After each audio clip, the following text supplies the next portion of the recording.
The old Sumerian tablets tell a strange story. A story about a war that wasn't fought by kings or soldiers, but by the gods themselves. When scribes pressed those wedge-shaped lines into wet clay nearly 4,000 years ago, they described a moment when the Anunnaki turned against each other, when rivalries in the heavens spilled into the world of early cities, and when an age quietly came to an end. These aren't just dramatic tales. They're some of the earliest attempts humans ever made to explain why whole eras rise and fall, why power shifts, and why some worlds disappear. I'm glad you're here tonight. Maybe it's late where you are. Maybe you've been carrying the kind of day that sits heavy on your shoulders. For now, let all of that rest. This is a slow place, a quiet place, and you're welcome to take your time as we move through it together. The Sumerians didn't imagine their gods as distant beings. To them, Enlil's anger showed up in storms, Enki's guidance flowed through the rivers, and Anu's authority shaped the destiny of kings. When these forces clashed, the people believed the world itself trembled. The War of the Gods appears across several clay tablets. The Enuma Elish with its struggle for rule. The Anzu myth, where a divine tablet of power is stolen. And the Laments, where destroyed cities speak almost like wounded voices. Each one gives us a small window into what they thought happened long before human memory. Some scholars read these stories as reflections of real events. Droughts, invasions, collapsing trade routes. Others see them as symbolic, a way to capture the turning of cosmic cycles. And then there are those who believe these texts preserve something older, something half-remembered, stories passed down long before writing was invented. Everyone brings a piece of the puzzle, and none of the pieces perfectly fit. And that's all right. We're not here to decide which version is right. We're here to explore the questions that survived. There's something comforting about that, isn't there? Knowing that even ancient people wrestled with mysteries they couldn't fully explain. Knowing they tried to tell the story anyway. Before we go deeper, take a slow breath. Let your hands rest. Let the space around you soften a little.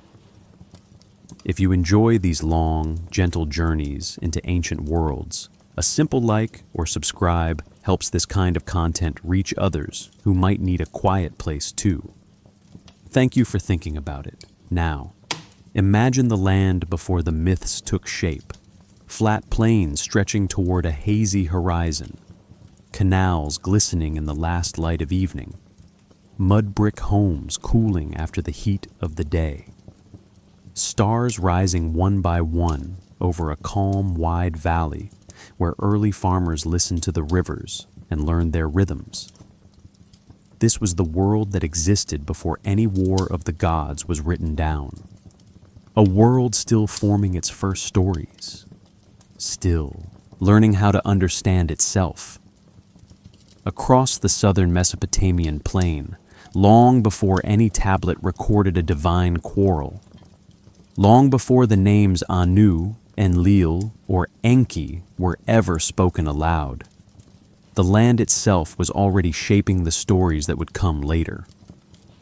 When the rivers shifted their paths by several meters each season, they left behind soft layers of silt that built this landscape grain by grain.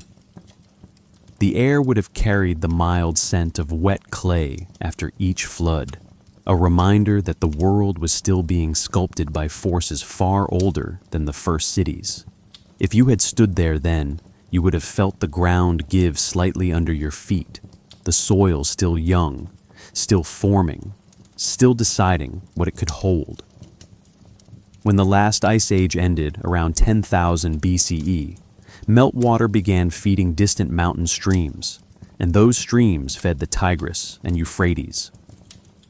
Long before humans built irrigation canals, the rivers wandered freely, carving shallow curves through the plain.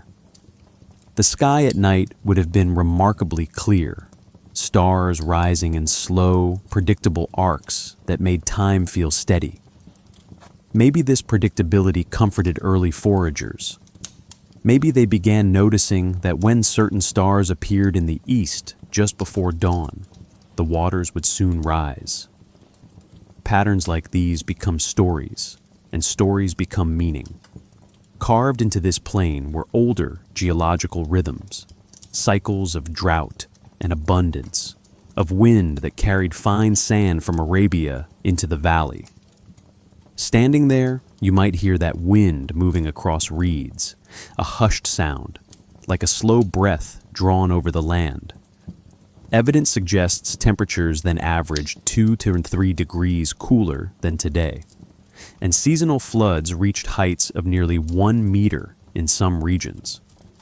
These measurements help archaeologists understand how early settlements formed, not through sudden invention, but through gentle, cautious steps as people tested the land's temperament. Across this terrain, wild wheat and barley grew in clusters along river edges, their stalks catching light in the afternoon. When the sun set, the water reflected bands of orange and gold, almost as if the horizon itself were glowing. Some researchers believe these fertile patches encourage small groups to linger longer each year. It's possible that by returning to the same places season after season, people began developing a relationship with the land that grew into something deeper. What might have started as temporary camps slowly shifted into semi-permanent dwellings. Long before the Sumerians emerged, this region held Neolithic villages, simple clusters of clay structures, some no larger than 4 meters wide.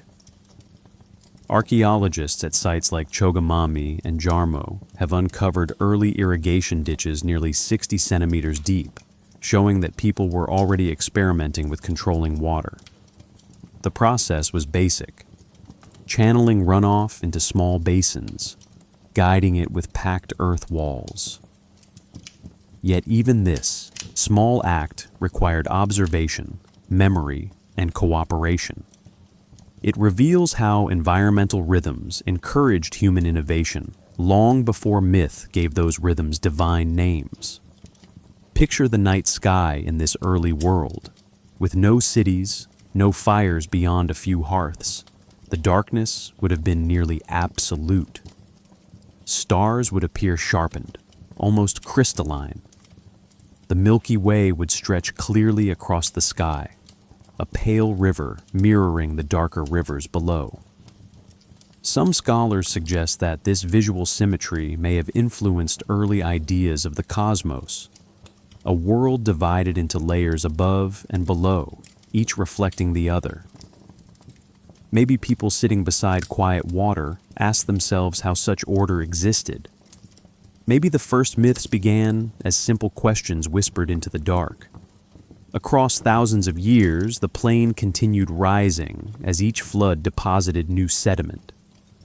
By 6000 BCE, the land had lifted enough to allow broader floodplains, and communities grew more stable.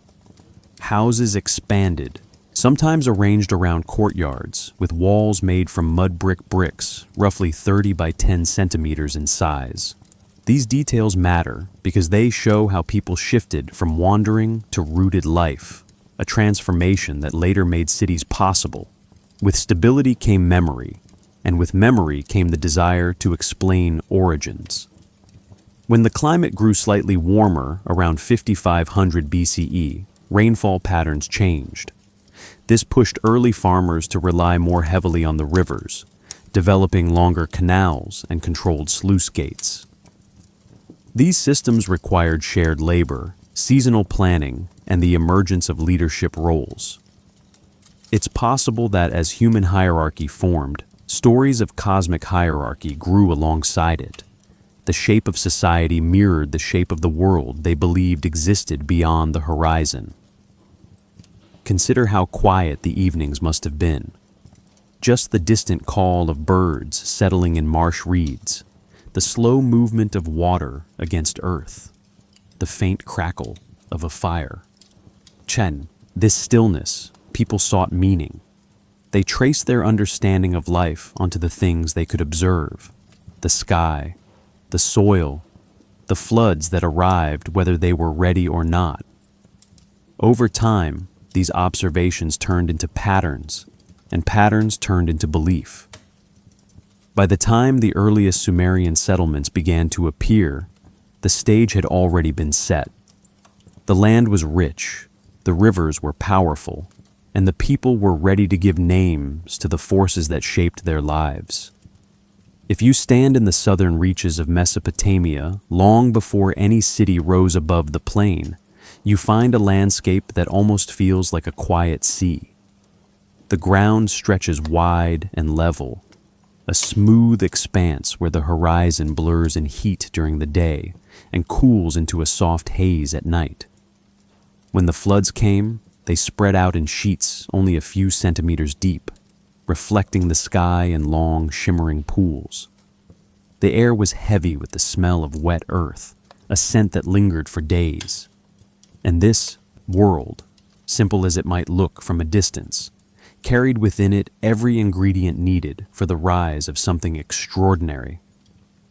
When the rivers retreated each year, they left behind a thin film of silt, layers barely 1 or 2 millimeters thick.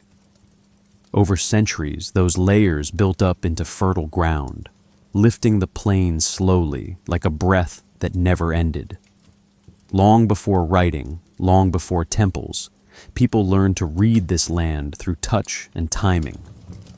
They learned that soil packed in early spring held its shape better, that water moved predictably if guided gently, that reeds thicker than a hand's width grew only where the earth stayed moist even after the sun burned away the surface water.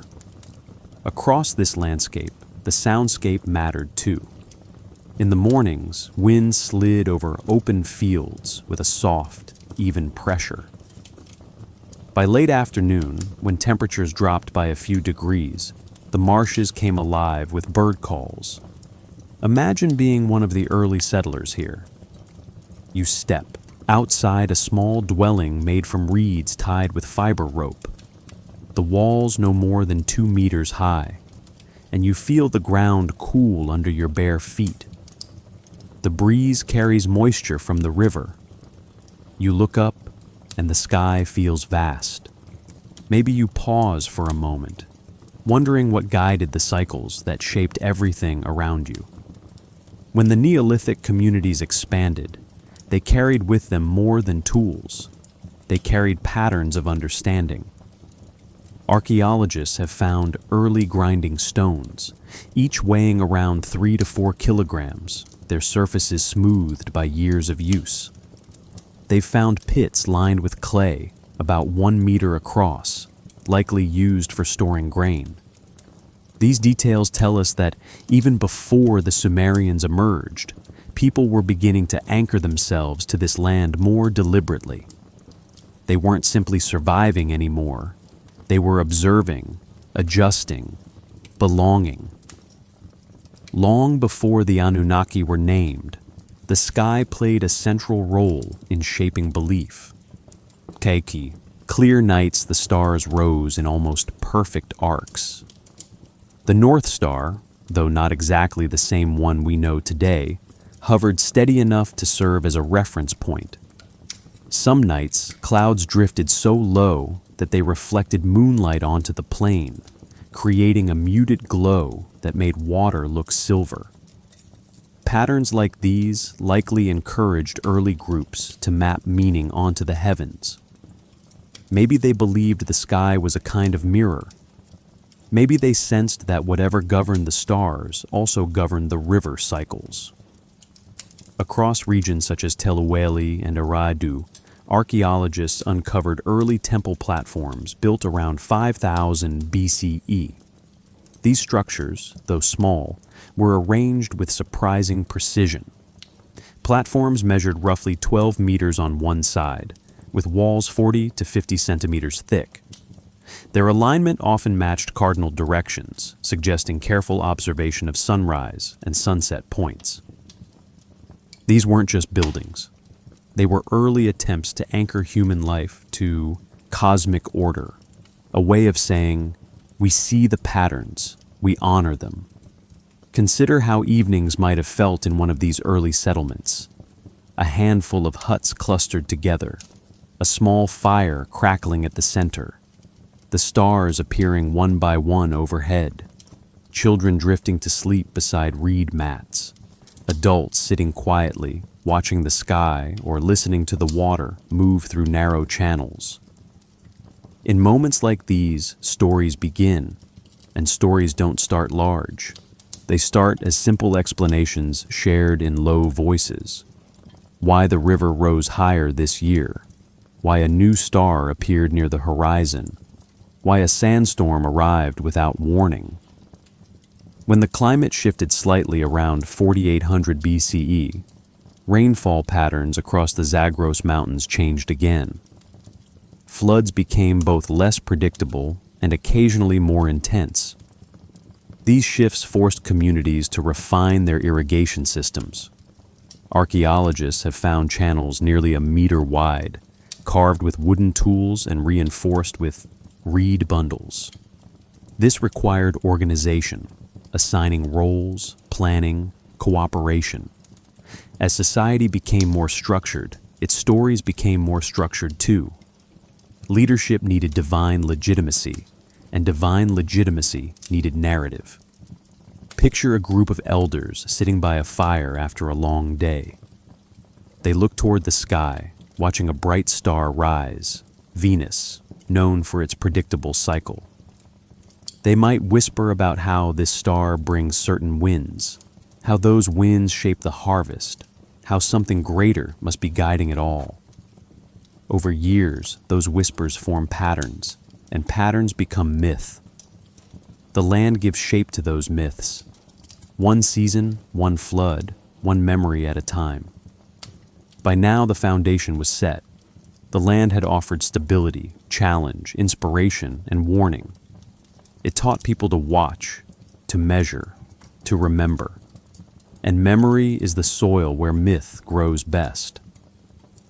As settlements expanded and communities connected across the plain, a deeper need emerged. The need to explain not just the world around them, but the forces they believed lived behind it. When you look at the Mesopotamian plain long before the first temple rose, you find a place where everything felt both fragile and steady at the same time.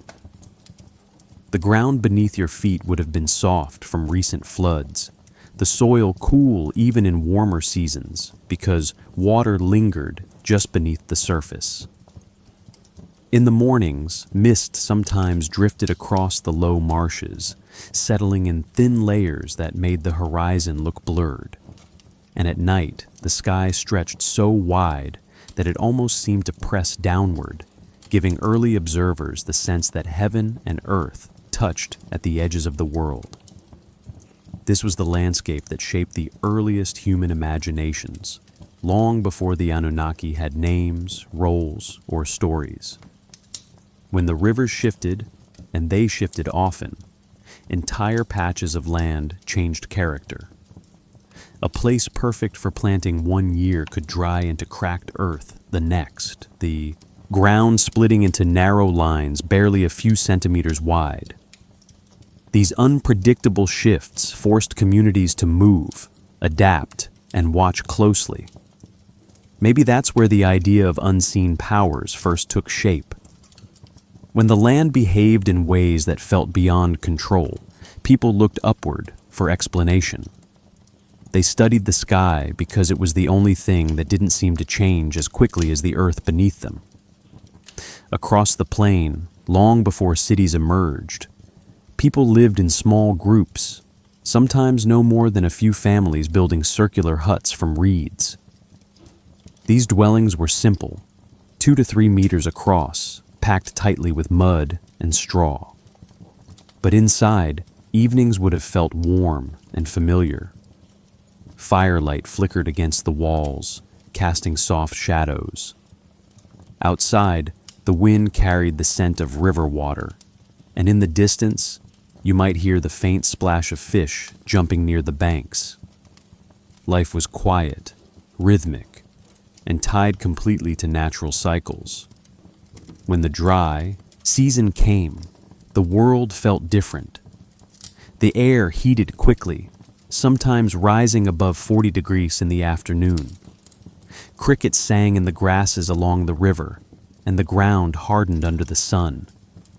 Yet even in this heat, the nights brought relief. As temperatures dropped by nearly 10 degrees, early communities gathered to cook, talk, or simply look upward. In those moments, the stars weren't just points of light. They were markers, steady, predictable, reassuring. Some researchers suggest that early people used these star patterns to remember time, long before written calendars existed. Long before writing, stories moved through memory instead of clay.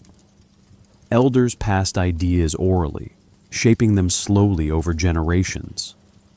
Imagine someone pointing to the horizon as a red storm approaches, saying that a great power rides the winds. Or someone explaining a flood not as chance, but as the action of a being who governs the waters. These early explanations didn't have names at first. They were feelings, impressions, attempts to make sense of the unpredictable. Over centuries, those impressions hardened into concepts, and those concepts would eventually become the divine figures we later call the Anunnaki. Across archaeological sites like Tel el-Weli and Eridu, we find early structures that hint at growing spiritual ideas. One small platform, less than 15 meters on a side, shows evidence of repeated rebuilding. Each layer of construction, about 30 centimeters thick, suggests renewed dedication over centuries. People kept returning to the same spot. That consistency matters. It means this place held meaning long before any god had a carved statue or an official temple title. Maybe the location itself felt powerful. Maybe people believed something unseen lingered there. When we zoom out and look at this region through the lens of geological time, we see slow transformations shaping everything. The Persian Gulf extended much farther inland than it does now, reaching nearly 150 kilometers north of its present boundary. This meant that early settlements lived closer to coastal environments, surrounded by marshes, lagoons, and rich fishing grounds. These ecosystems provided stability, a steady supply of water, fish, reeds, and clay. Stability encourages reflection. It gives people time to wonder, to assign meaning, to imagine forces behind the world they lived in. Picture the sky at dusk in this older world. The sun lowers, the plains glow a muted gold, and the river catches its last light. You can hear insects settling into the grasses, a quiet hum that blends with the soft movement of water. Then the first star appears, then another, until the sky fills. These nightly transformations likely shaped early cosmology. The dependable return of stars may have encouraged a sense of order, while the unpredictable floods reminded people of chaos. The balance between the two, order above, uncertainty below, forms the backbone of many Mesopotamian myths. As the centuries passed, communities grew more permanent. Houses expanded, storage pits deepened, and small meeting areas formed at the center of settlements. People started marking seasons with greater precision. They watched sunrise points shift slightly along the horizon each month. They tracked when certain birds arrived or when marsh flowers bloomed. All of this observation created a foundation of knowledge, and knowledge, over time, becomes story. By the late Ubaid period, around 4500 BCE, the ingredients of civilization were already gathering. Irrigation networks became longer, sometimes stretching hundreds of meters in narrow channels. Agricultural fields took shape, trade routes formed. As human society complexified, so did its beliefs. The forces of nature that once felt formless began to take shape. They gained character, intention, and narrative. When we step into the earliest layers of southern Mesopotamia, long before the grand temples of Uruk or Nippur existed, we begin to see the first faint outlines of something that would later become the Anunnaki.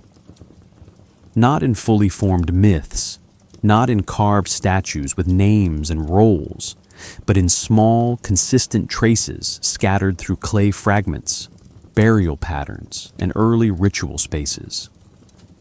These traces appear like soft whispers from a world just learning how to imagine the divine. If you hold one of those clay pieces today, cool in your hand, rough along the edges, you feel how early these ideas were and how carefully they were carried forward. When archaeologists excavated levels from the Ubaid period, around 5200, 4500 BCE, they uncovered simple figurines made from baked clay. Many stood only 10 to 15 centimeters tall. Their faces were stylized, often elongated, and their eyes shaped like narrow almonds. Some held infants. Some stood alone. Their features were not realistic, yet they weren't abstract either. They rested somewhere between humanity and symbol. Maybe that was the point. Maybe these early figurines represented forces that were felt but not yet fully understood. Scholars debate whether they depict ancestors, early deities, or ritual attendants. None of these interpretations explains every detail, which is why the discussion continues even now. Across excavation sites like Eridu, considered one of the oldest urban settlements in Mesopotamia, early temple structures present another clue. Beneath the later ziggurats lie layers of earlier buildings, each one built directly atop the previous. Some foundations measure just 6 by 4 meters, their mud brick walls barely 50 centimeters thick. And yet, these structures were rebuilt again and again. The repetition itself becomes evidence. People believed this place mattered. They believed something here deserved a platform, a boundary, a ritual space. Perhaps they sensed a presence in this spot, not yet named, not yet shaped into a god, but meaningful enough to return to for generations. When the edges of these structures are cleared during excavation, the soil reveals traces of offerings, small bowls, reed baskets, beads carved from soft stone. A few beads measure less than 1 centimeter across, evidence of careful craftsmanship. Items like these suggest devotion or gratitude or fear, or all of them together. The objects raise questions too. Why leave offerings here? Who were they meant for? Why did communities decide that this specific location required repeated attention? Each discovery sharpens the mystery instead of solving it.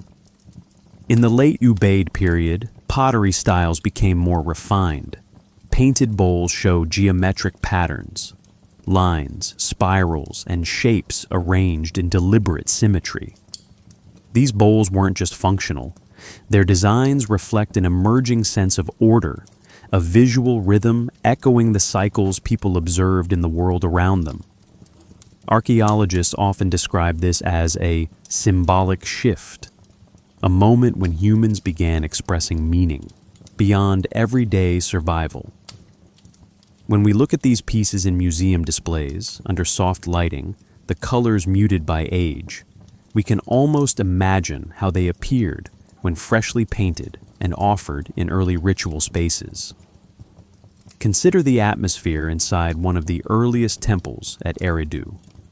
The floor would have been packed earth, smooth from repeated use. The walls, built from mud bricks measuring roughly 30 by 14 by 10 centimeters, would hold the day's warmth deep into the evening. A small altar, less than 1 meter long, stood at the far end of the room. Light entered through a doorway not much wider than a single adult.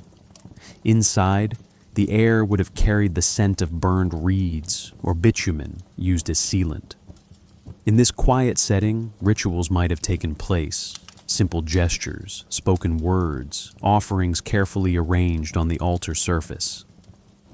These early practices form the backbone of something larger, the leap from environment to meaning, from event to explanation.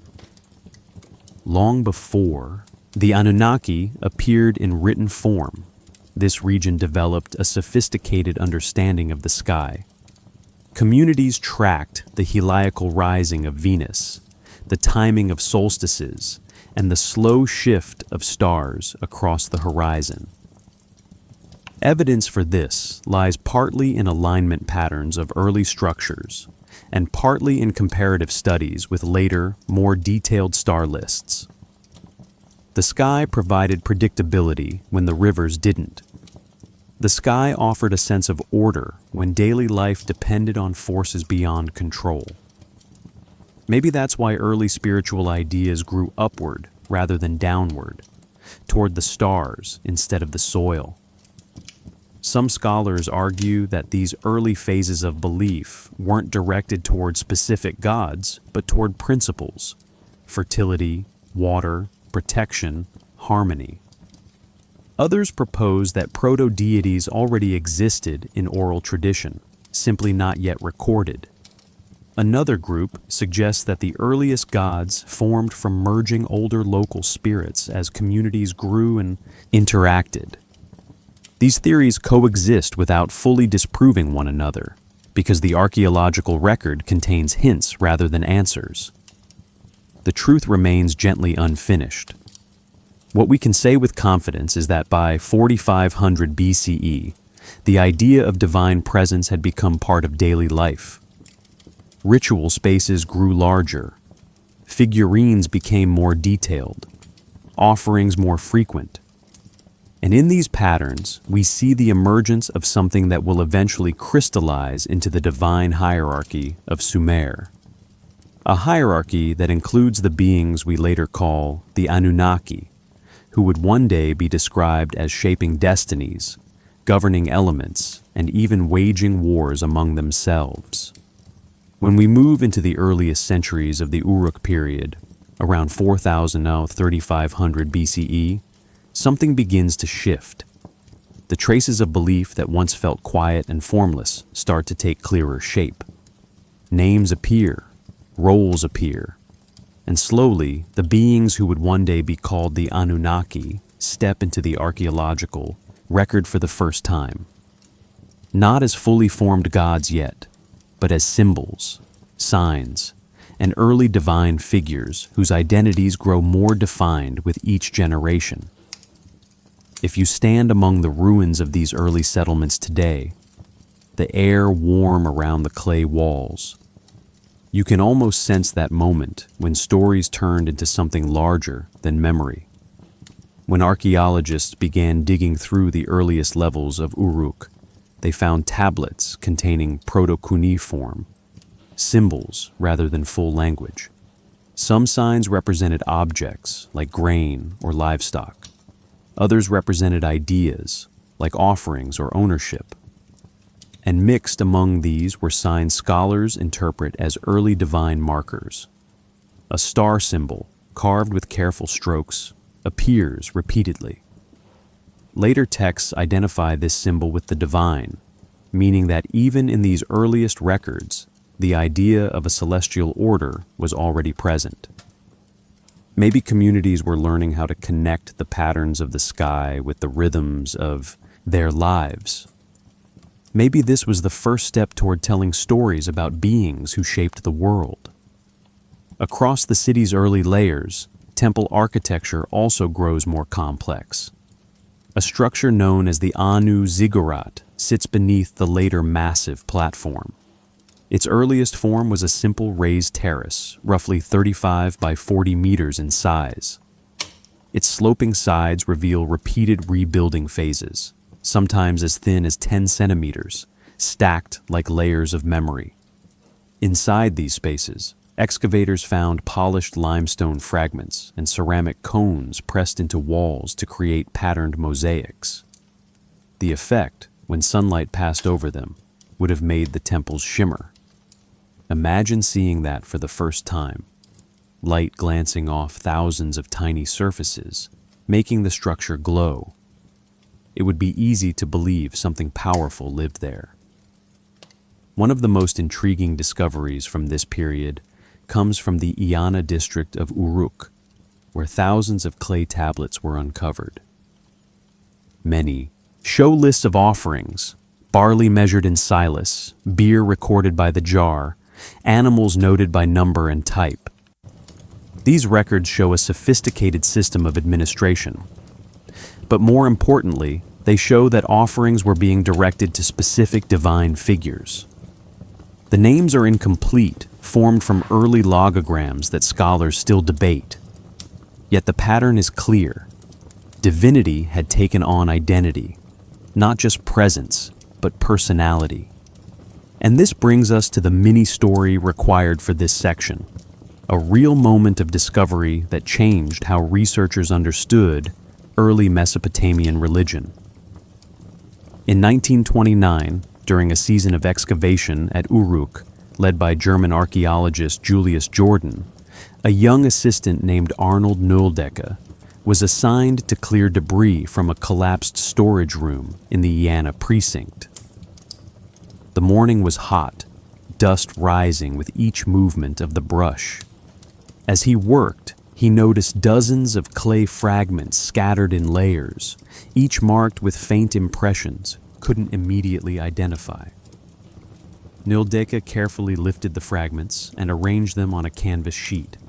As more pieces emerged, patterns began forming. Some tablets bore simple grain symbols, but others included the star sign, repeated, deliberate, placed beside signs for offerings. Jordan knelt beside him, examining the pieces under angled light. The two men realized these weren't administrative lists.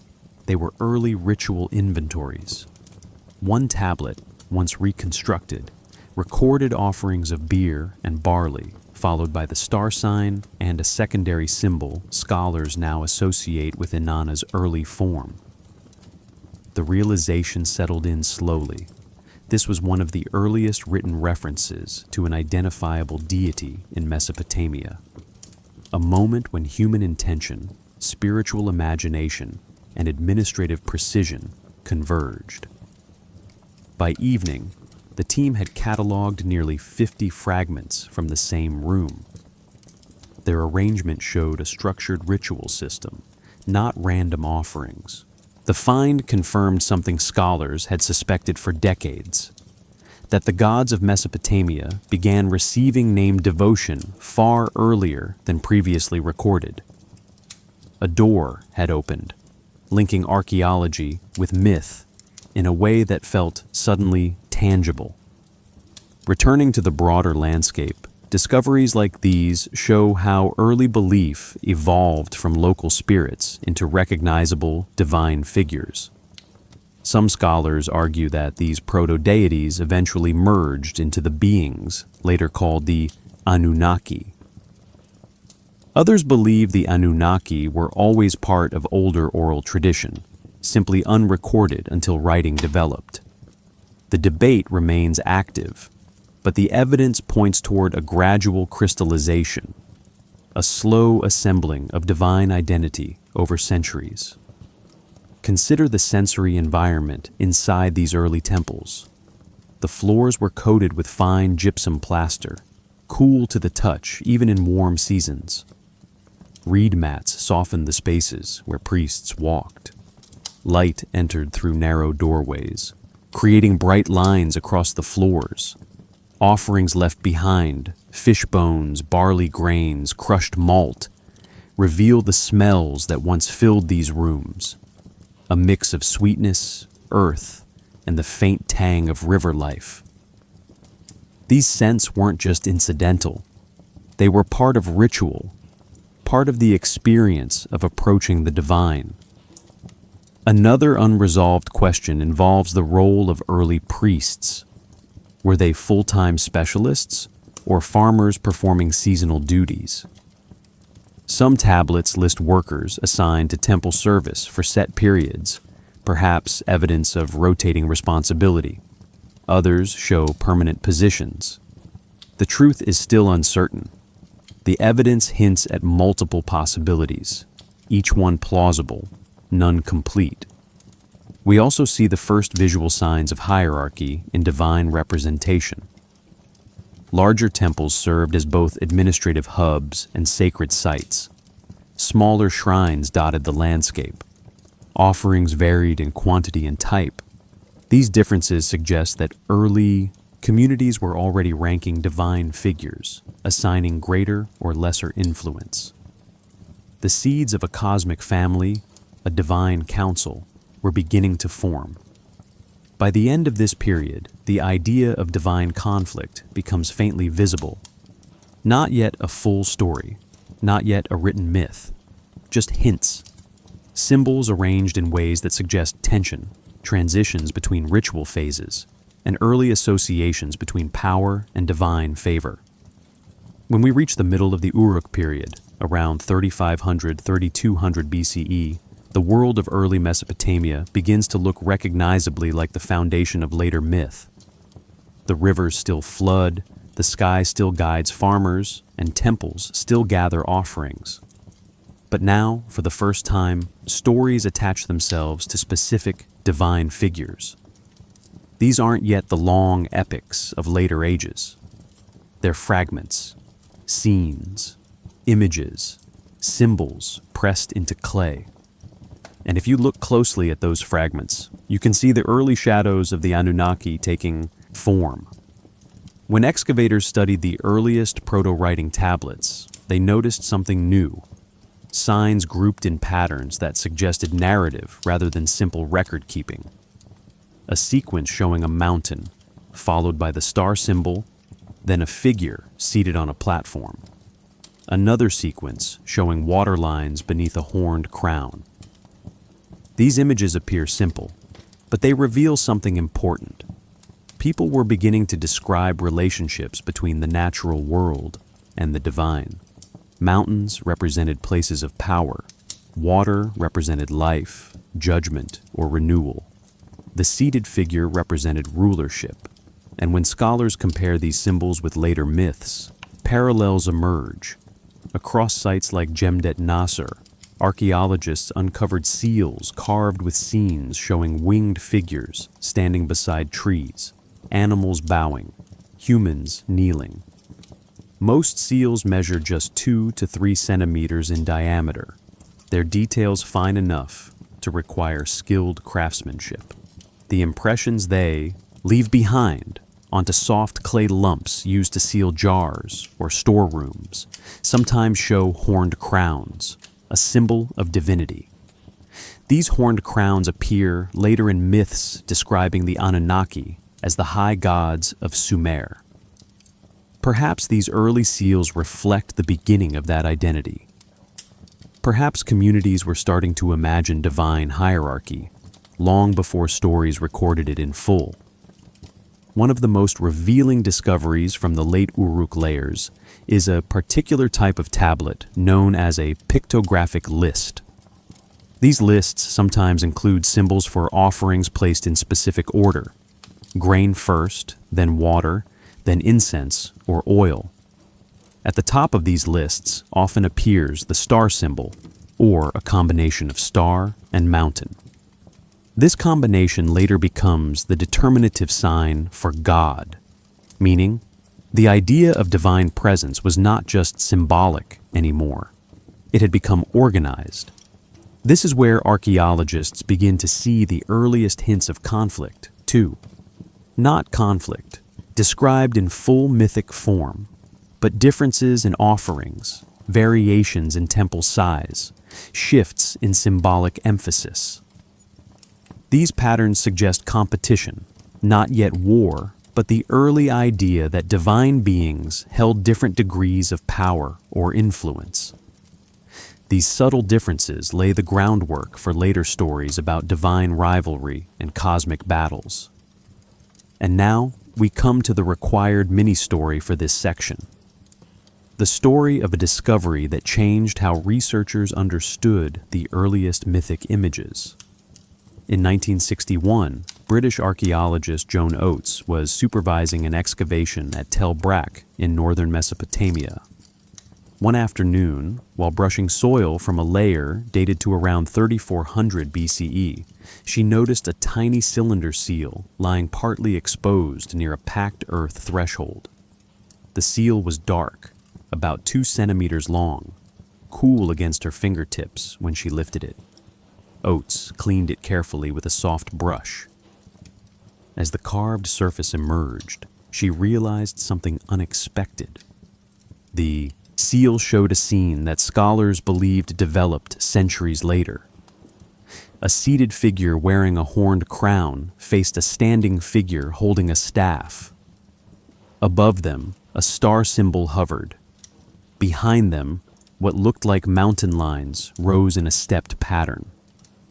When she rolled the seal across damp clay to test its impression, a standard technique, the details became unmistakable. This was an early narrative, a divine figure receiving authority set against a sacred landscape. It was a story preserved in one small object, created long before writing could capture the same idea. The discovery forced scholars to rethink the timeline of Mesopotamian myth-making. Themes of divine authority, cosmic hierarchy, and sacred geography were present far earlier than anyone had expected. The seal became a reference point, proof that myth began not with epic poetry, but with images quietly carved by hands that understood the world through symbol long before they understood it through text. Returning to the larger picture, we now see that early myth began visually. Stories moved through seals, figurines, painted bowls, and ritual patterns before they ever appeared in words. These visual stories reveal early roles: a sky being associated with a star, a mountain being linked to storms, a water being connected to rituals of cleansing and renewal. Later texts name these figures as Anu, Enlil, and Enki, but at this stage they existed only as concepts shaped gradually through repetition and ritual. Researchers debate how exactly these symbols transformed into full deities. One theory suggests that as communities grew and interacted, local spirits merged into regional gods. Another proposes that mythic roles formed to explain natural phenomena, storms, floods, seasonal cycles. A third theory argues for ancestral memory, that stories carried across generations began to solidify around core characters. The truth may be a mix of all three. Archaeology gives us clues, layers of clay, fragments of seals, traces of ritual, but the full journey from symbol to deity remains partly hidden. As we study these earliest narratives, one thing becomes clear. Myth emerges where memory, environment, and imagination meet. When people lived close to the land, they listened to the world around them. They watched lightning strike distant hills. They observed the unpredictable floodwaters. They followed stars that rose exactly when they predicted the return of certain winds. And eventually, these observations formed stories. Stories that explained the relationship between humans and forces greater than themselves. By the end of this period, the foundation was complete. The land had shaped belief. Ritual had shaped identity. Symbol had shaped narrative. And now, myth was ready to take its next form. Written, organized, powerful. When we enter the early Sumerian city-states around 3100, 2900 BCE, the world feels different. The quiet patterns of the Ubaid and Uruk periods have transformed into something more structured, more confident. The land still floods, the stars still rise in predictable arcs, But now, human society stands tall enough and organized enough to shape its surroundings. Temples rise above the plain like stepped horizons. Administrative districts fill with clay tablets. And in this new order, the Anunnaki finally appear not as symbols, but as named beings with roles, authority, and lineage.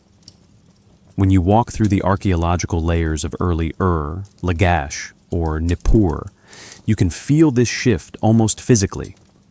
Mud brick walls, sometimes over 2 meters thick, create narrow corridors. The air inside these spaces stays cool even when temperatures outside approach 40 degrees C. Light enters through small openings, falling onto clay tablets stacked on shelves.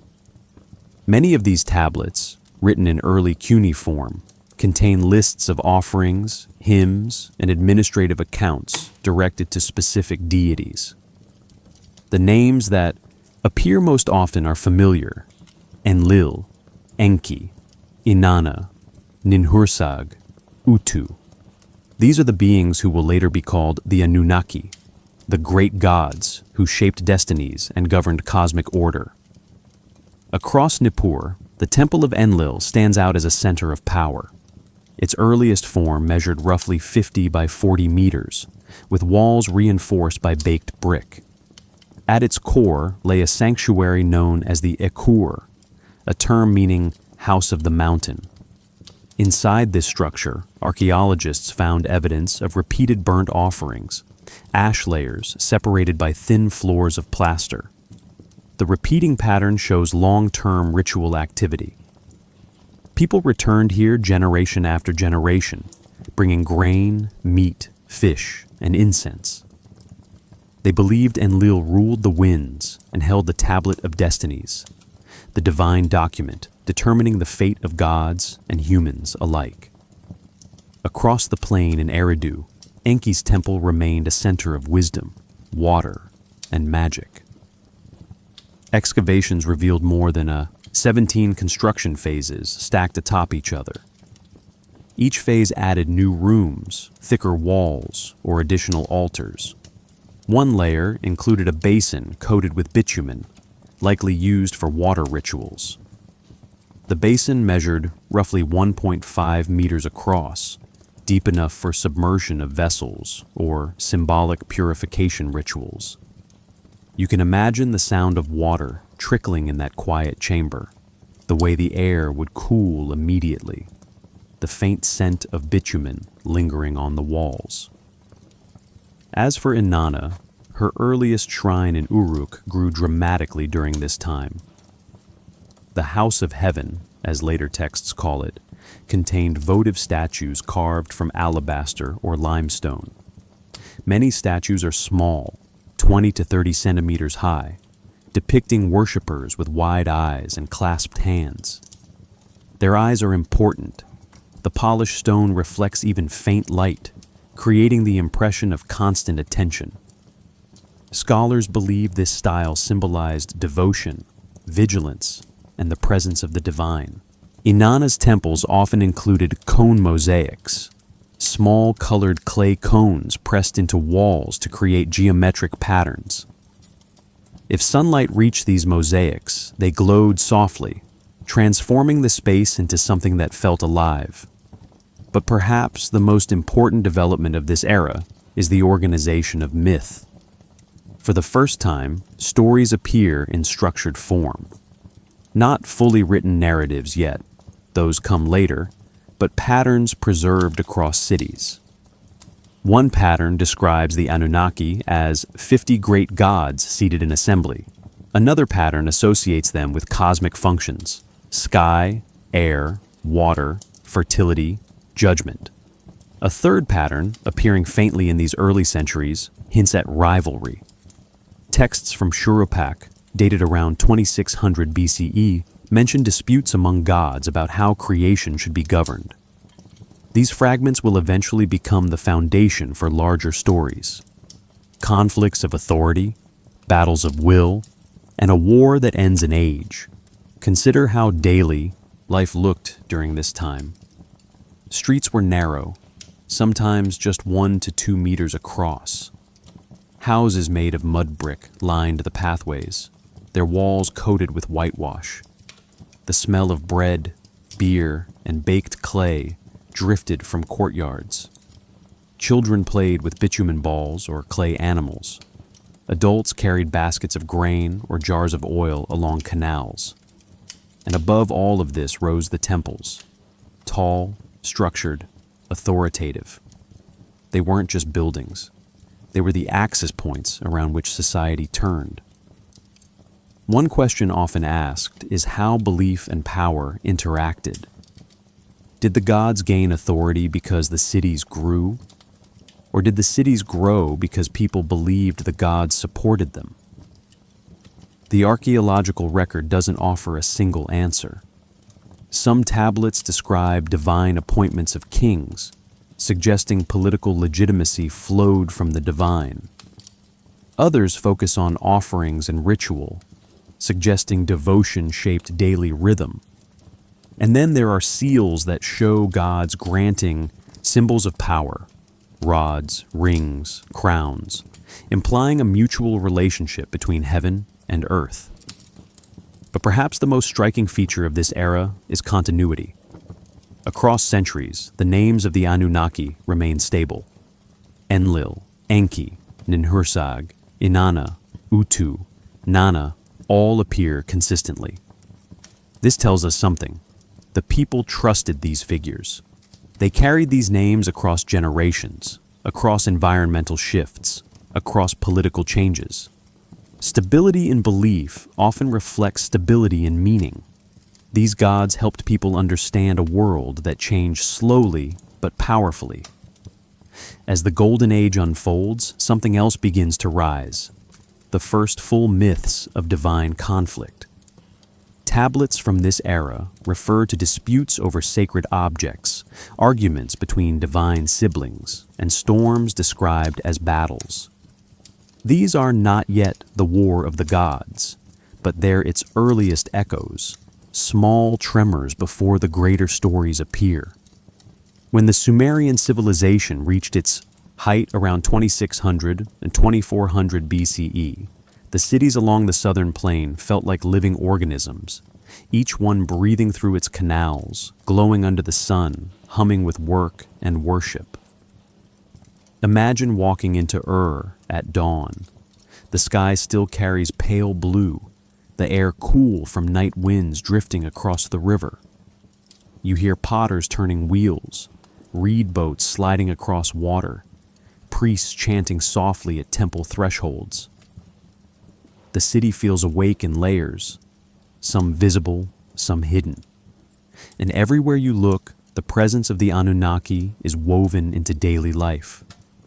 When you stand at the foot of a ziggurat, maybe the early form of Nana's tower at Ur or Inanna's at Uruk, the structure rises in clean tiers, each one carefully angled. The lower levels might measure 70 by 40 meters, with baked bricks bound by bitumen. The steps are steep enough that your breath deepens as you climb.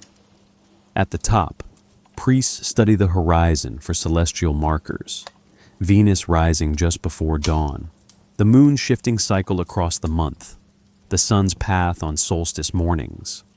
These observations shape calendars, festivals, and agricultural timing. For the people of Sumer, astronomy isn't distant science, it's daily survival. Inside the cities, workshops fill narrow streets. Blacksmiths hammer copper tools. Weavers spin wool on wooden frames. Children run between doorways carrying baskets of barley. Everything has rhythm. Even the canals create a steady background sound, water pushing gently against the banks. Imagine standing at a market stall where merchants trade lapis lazuli from Afghanistan, cedar from Lebanon, and silver from Anatolia. These materials aren't just luxury, they're offerings reserved for temples. At the height of Sumerian power, the divine and the everyday never fully separate. Across these bustling streets, myths of the Anunnaki live in subtle gestures. A woman presses a small clay figurine into a bundle of reeds to protect her home. A farmer pours the first sip of beer onto the ground in gratitude to Enki.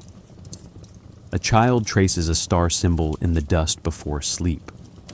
Belief isn't forced here. It grows naturally from the land itself, from the cycles people rely on, from stories whispered by elders under calm skies. In the city of around 24 and 50 BCE, an apprentice astronomer named Lugal-in climbed the ziggurat steps before sunrise. The baked bricks were cool under his sandals, and the air smelled faintly of river reeds. He carried a clay tablet tucked under his arm, its surface still damp. Today, he was to record the moon's position, a task reserved for skilled observers in the Temple of Nana. At the summit, Lugal-in joined his teacher, the senior priest Shulgi-Mes. The eastern sky held a thin band of silver light. They watched as the moon dipped toward the horizon, noting its angle against a fixed star cluster the priest called the Hand of the Gods. Shulgi-Mes dictated measurements. 3 fingers above, the horizon, 1 palm to the south. Lugal-in pressed each notation into clay with a reed stylus. Moments later, a soft breeze moved across the platform, carrying the smell of distant marshes. As the moon finally set, Shulgi-Mes nodded. The observations matched cycles recorded decades earlier. This consistency meant the agricultural calendar remained steady, and the upcoming festival of Nana could proceed without adjustment. By mid-morning, the tablet was drying in the temple courtyard. Lugal-in felt a quiet pride.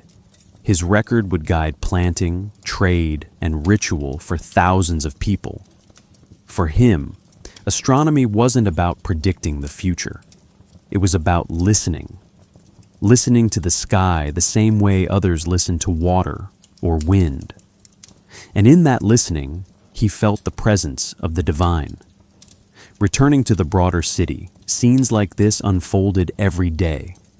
Sumerian knowledge, astronomical, mathematical, architectural, reached its height during this era. Their metrology system used base 60 counting. Their canal networks extended for kilometers, some measuring up to 8 meters wide. Their legal codes, though early, show remarkable structure. And their temples served not only as houses of gods, but as centers of learning, storage, accounting, and decision-making. Imagine standing on the roof of a high house in at night. The stars reflect faintly in the river. You hear soft voices from nearby courtyards, the smell of baked bread drifting through the warm air. The moon hangs bright above the ziggurat, and you understand why the Sumerians believed their gods lived close. The sky here feels reachable, the air feels full. Yet even in this golden age, hints of strain appear. City-states compete for water rights, trade routes shift. Clay tablets mention disputes between temples. And in a more subtle way, myths begin to evolve. They grow heavier, more dramatic. Some describe divine anger, some describe betrayal. These are early shadows of the conflict that will one day be called the War of the Gods. When we step deeper into the golden age of Sumer, around 2500, 2300 BCE, the rituals of the cities reveal how closely human life intertwined with the divine. Imagine standing in the courtyard of a temple at dawn. The air feels cool, carrying the faint smell of baked brick and morning fires. Light begins to slide across the walls, touching the edges of carved doorways. You hear the soft murmur of priests preparing offerings. Everything moves at an unhurried pace, steady, deliberate, as if the city itself is breathing in rhythm with the rising sun. When ceremonies unfolded in these early hours, the temples felt alive. In Nippur, priests of Enlil prepared offerings on polished stone altars, bowls of barley, jars of beer, cuts of lamb seasoned with herbs. Measurements were exact, offerings recorded in silah, a standard unit around 1 liter. These details mattered. Consistency signaled respect. Order signaled devotion. And the people believed that when offerings were placed with care, the gods responded with favorable winds, steady floods, and harmony among the cities. Inside the dim inner rooms of the temples, the atmosphere changed. The scent of burning incense lingered in the air, mixing with the earthy coolness of mud brick walls. Lamps made from clay bowls flickered, their flames bending slightly as warm air drifted upward. Imagine stepping into one of these spaces. The floor beneath you feels firm, smoothed by decades of footsteps. At the far end stands a raised platform, the symbolic dwelling place of the deity. No statue in the early periods, only the idea of presence. The quiet inside these rooms created a different kind of faith, one built not on images, but on atmosphere. Across the cities, rituals followed specific calendars.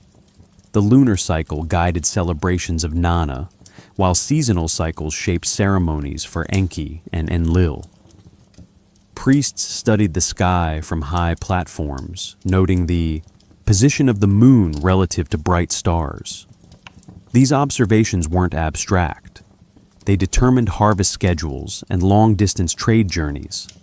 They helped predict storms drifting in from the Persian Gulf. They signaled when to begin certain rituals of renewal, rituals that reminded people their world depended on both human effort and divine favor. Imagine a festival evening in Uruk. Torches line the main street leading to Inanna's temple. The air is warm, carrying the smell of roasting grain and sweet oils. Musicians play lyres with 7 or 8 strings, each note vibrating softly through the open courtyards. Families gather, children perched on their parents' shoulders, to watch dancers move in slow spirals. These performances tell stories, some about creation, others about the changing of seasons. Each step, each gesture, represents a moment in a myth older than the city itself. Even those who don't know the full story feel its weight. Inside the temple, priests place votive statues in long rows. These small figures, carved from gypsum, alabaster, or limestone, stand with hands clasped, eyes wide, attention fixed. Many statues measure between 25 and 40 centimeters tall. Each represents a person who could not remain in the temple physically, offering their devotion through stone. Archaeologists found hundreds of these statues in sealed chambers. When you look at them today, under museum lights, their expressions feel both attentive and serene. They show how ordinary people participated in divine life, even if they never met a priest or entered a sanctuary. One of the most striking aspects of Golden Age ritual is the balance between grandeur and simplicity.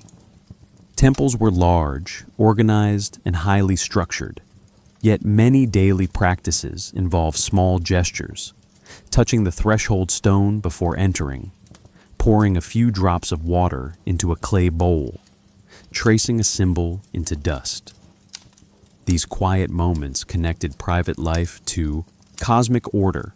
They turned belief into habit, and habit into meaning. Yet beneath all this harmony, subtle transitions began to appear. Some tablets mention disputes between temples over resource rights. Others describe omens interpreted differently by rival priesthoods.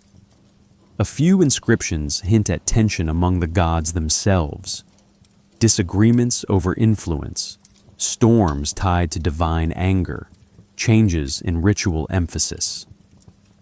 These early signs don't describe open conflict yet, but they show the first cracks in a system that once felt perfectly aligned.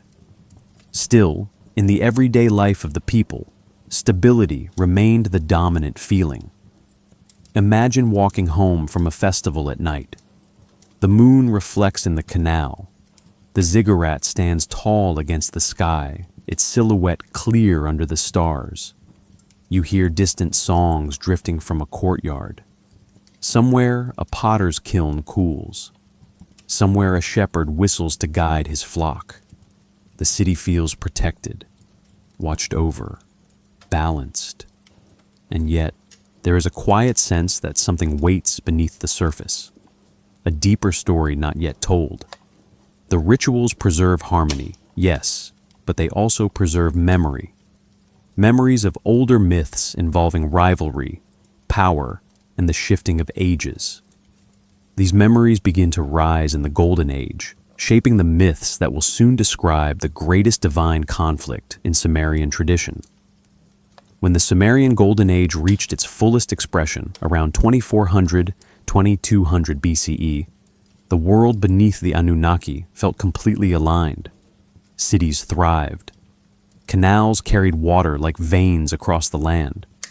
Temples governed commerce, law, ritual, and education.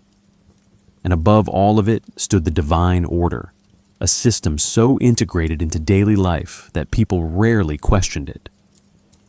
Imagine waking in a small mud brick house in Lagash. You step into the courtyard, the ground cool beneath your feet, and you hear distant chants drifting from the temple. Even before the sun rises fully, the rhythm of the city is already guided by divine presence.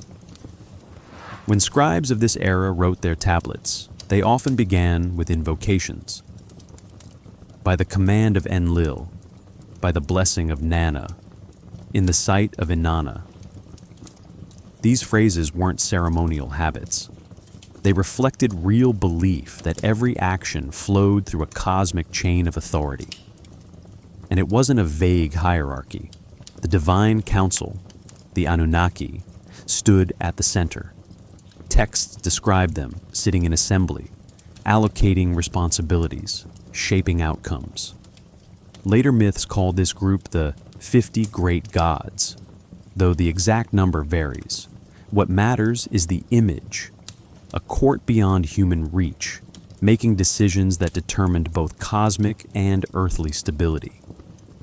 When you walk into a major temple from this period, at least in imagination, you notice how everything is designed to reinforce this order. Stone thresholds polished smooth by years of passage. Thin clay tablets stacked on wooden shelves. Floors plastered with gypsum reflecting lamplight in muted tones. Priests move with careful steps, each gesture practiced.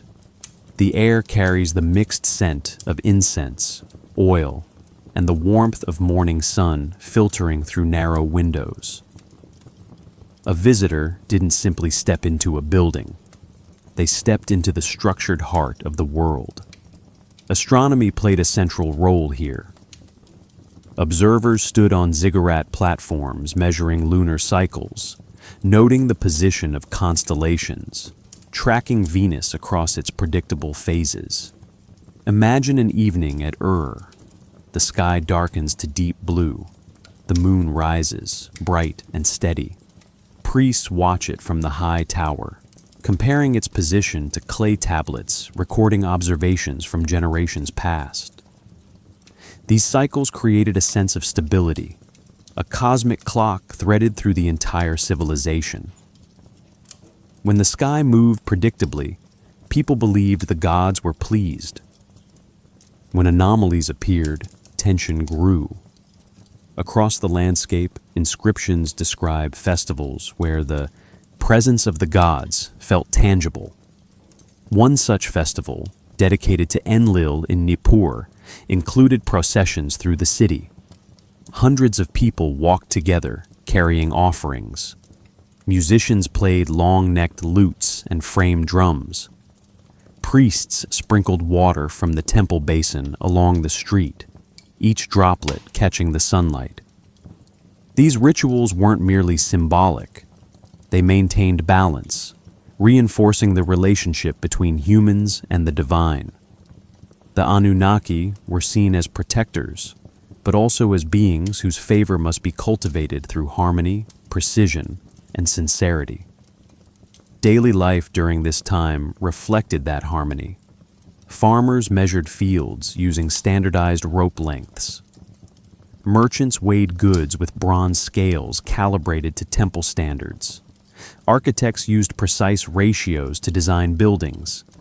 And in each activity, people referenced the divine order. If a harvest succeeded, they thanked Enki. If winds shifted gently, they thanked Enlil. If a marriage brought peace between households, they thanked Ninhursag. The gods were woven into everything, not as distant myth, but as the foundation beneath every step. Yet beneath this stability, something quieter began unfolding. Clay tablets from cities like Adab, Shurupak, and Kish record disagreements among temples. Some describe conflicting omens read from the same celestial signs.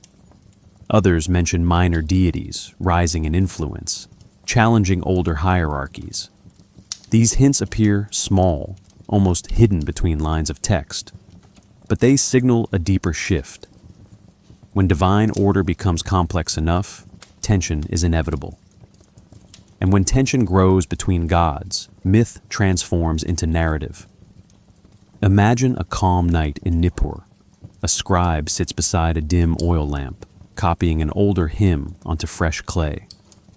The lamp crackles softly. The courtyard outside is quiet. Above him, the stars spread out across the sky like a vast script waiting to be read. He writes about Enlil's power, about the blessings of the Anunnaki, about the cycle that keeps the world steady.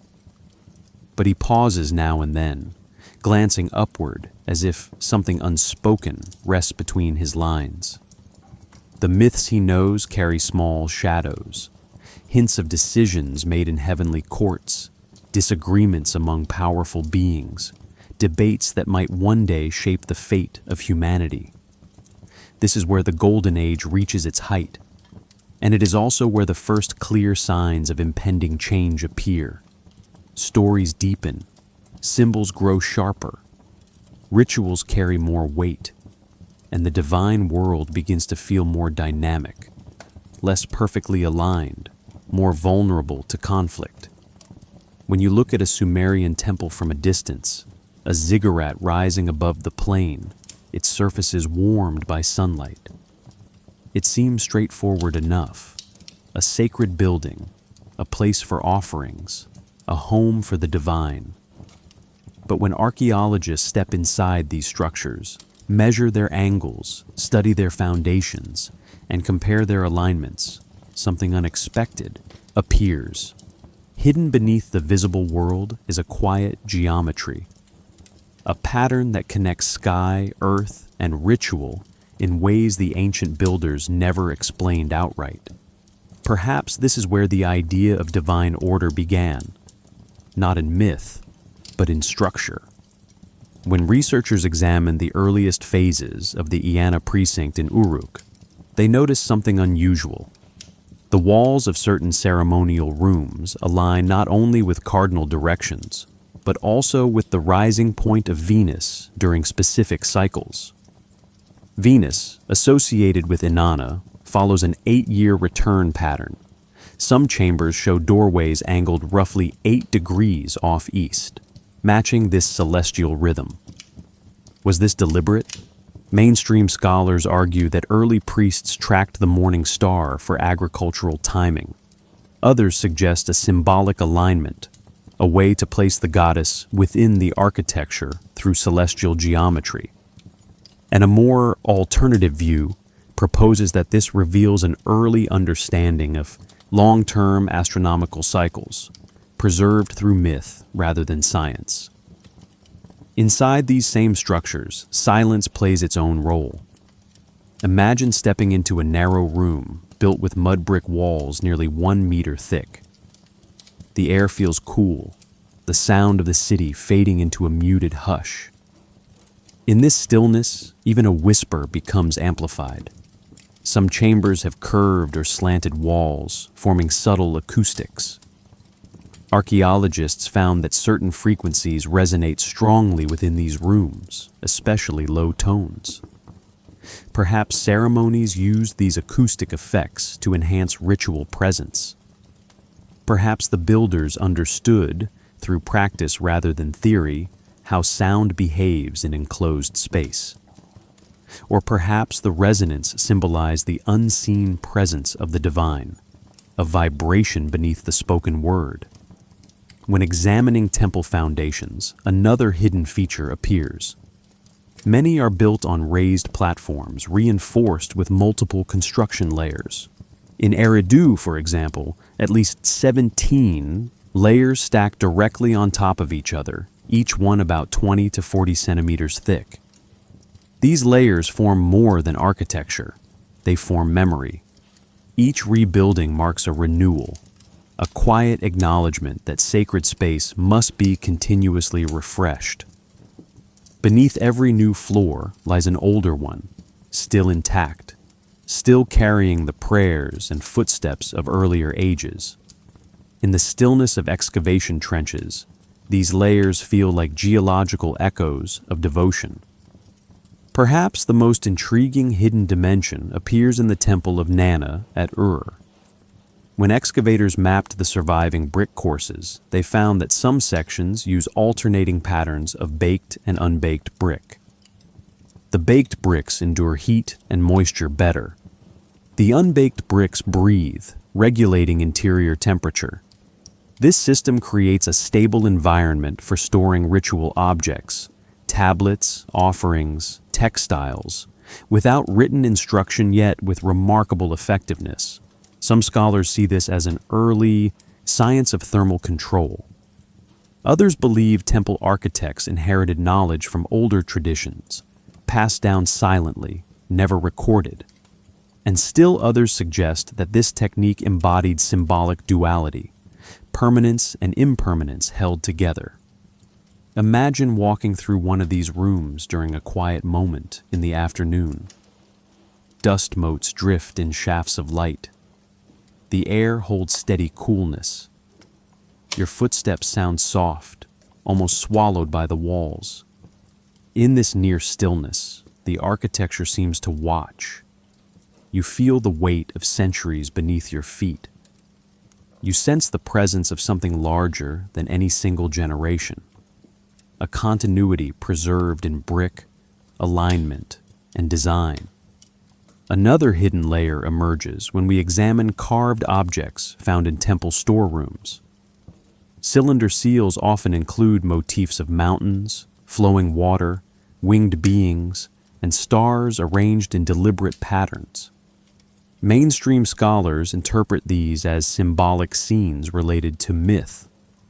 But an alternative view suggests some motifs map celestial relationships. A cluster of 7 dots, for instance, appears frequently. It may represent the Pleiades, a star group important in later Mesopotamian astronomy. Perhaps early priests were already connecting mythic imagery with cosmic structures. Perhaps these seals acted like encoded diagrams, not scientific instruments, but story maps linking heaven and earth. What if, then, the temples themselves served as instruments? Not technological in the modern sense, but instruments of orientation, aligning communities with the sky, the seasons, and the unseen rhythms guiding life. The idea is not far-fetched. Many agricultural societies build sacred structures around celestial markers. The Sumerians may have done the same, layering symbolism, function, and ritual into one unified design. Yet some mysteries remain stubbornly unsolved. Why do certain temples feature underground chambers whose purposes remain unclear? Why do some structures include bricks stamped with symbols unrelated to administrative records? Why do a few ziggurats contain buried objects, stones, bowls, figurines, placed deliberately but without visible inscription. These hidden elements suggest rituals we cannot reconstruct fully, meanings that remain out of reach. Still, even without complete answers, one truth feels steady. Beneath the visible world of worship and myth lies a quieter architecture, one shaped by observation, memory, and intention.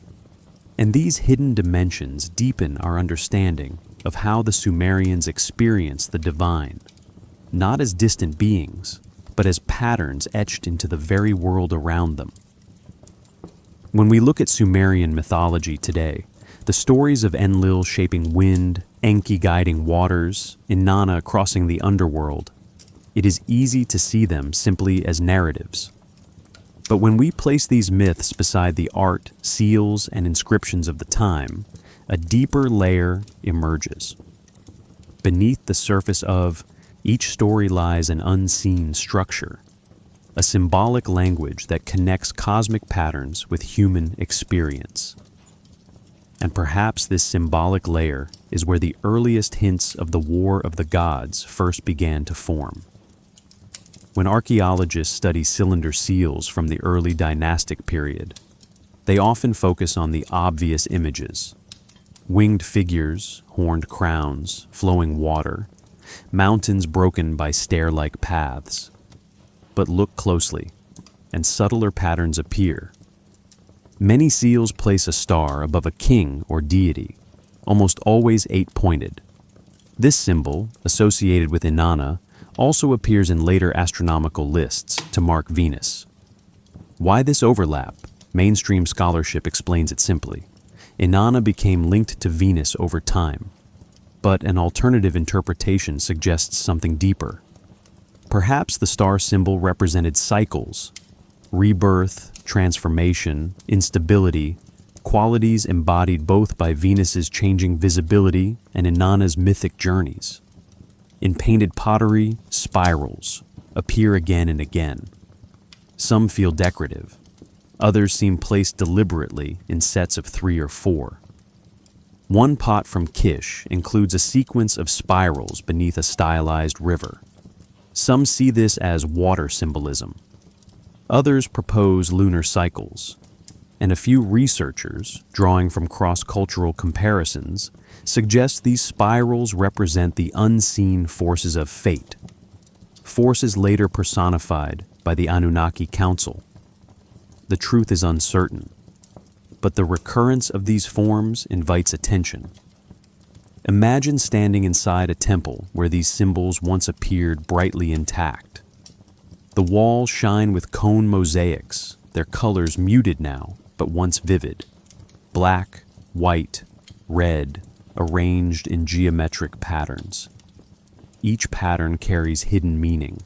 Rows of alternating colors form boundary symbols. Vertical arrangements represent connection between earth and sky. And floor patterns often emphasize centrality, a reminder that the temple stands at the axis of the world. In the stillness of these rooms with light filtering in through high openings, the space itself feels like a map of invisible relationships. What if these symbols acted as guides for ritual practitioners, a visual tool for aligning themselves with cosmic order? Some scholars argue this strongly. They note that the placement of symbols in temples often mirrors the placement of mythic elements in hymns. For example, Enlil appears in texts as he who determines fate, and in art, he is often shown above mountain lines, dominating the landscape. In contrast, Enki appears beside rivers, seated in flowing water motifs. These associations are consistent, not random, suggesting a structured symbolic system. But how much of it was conscious? Perhaps only a portion. Symbolism often evolves naturally, becoming deeper over generations.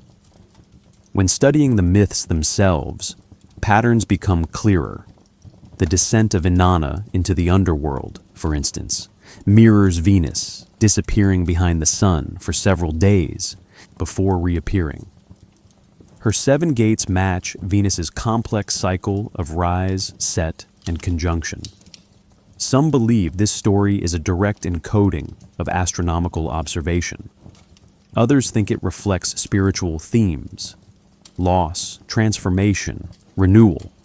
A few propose it preserves clues to older traditions, even predating the Sumerians. The beauty of myth lies in this layering. One narrative, multiple dimensions, each meaningful in its own way. Another hidden dimension appears in the story of Enki and the Tablet of Destinies, a myth that later informs the broader theme of divine conflict.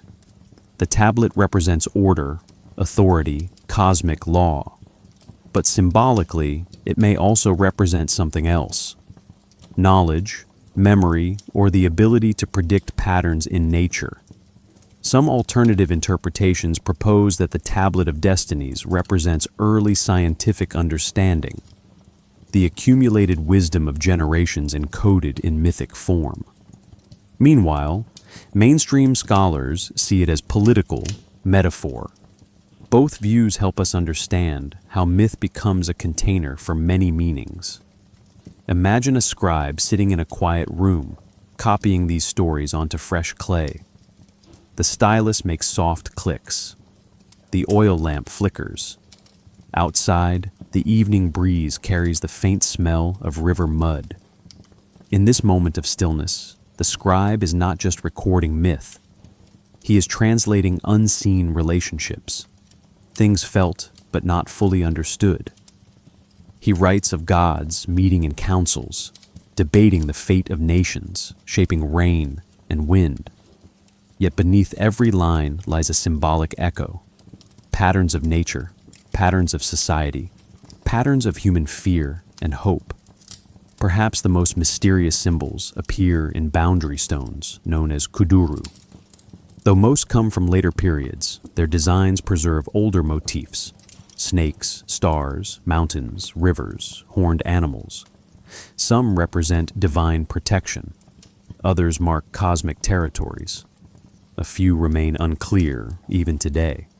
What if these stones acted as spiritual contracts linking physical land with cosmic authority? What if they preserved ancient understandings that never made it into written myth? Yet for all the connections scholars uncover, some meanings remain hidden. Some symbols refuse interpretation. Some stories resist full clarity. This is the gentle beauty of ancient myth, its ability to hold both knowledge and mystery at the same time. When we explore the final layers of the hidden dimensions, we reach the part of Sumerian civilization that feels the most mysterious: the realm of unseen forces. Not just gods, not just rituals, but the quiet mechanics that held their world together. Beneath the visible achievements of the Golden Age lay techniques we still don't fully understand, practices carried through generations without written explanation, and a spiritual worldview that blended observation, intuition, and story into a single living system. Perhaps this is why the myths of the Anunnaki endure, because they speak to both what people knew and what they sensed but could not prove. When archaeologists studied the remains of ancient workshops, they discovered unexpected precision. Copper chisels sharpened to near uniform angles, clay molds crafted with exact symmetry, drill holes in beads less than 2 millimeters wide, achieved with tools that leave almost no marks. How did they manage such fineness with early technology? Mainstream scholars explain it through skill, repetition, and simple mechanical drills. But alternative researchers propose lost techniques, perhaps wooden bow drills with sand abrasives, or even heat-assisted shaping methods. None of these theories fully solve every detail. The truth remains quietly incomplete. Inside the temples, another unseen dimension appears. Many rooms include plastered surfaces, polished to a smoothness that reflects light softly, almost like stone.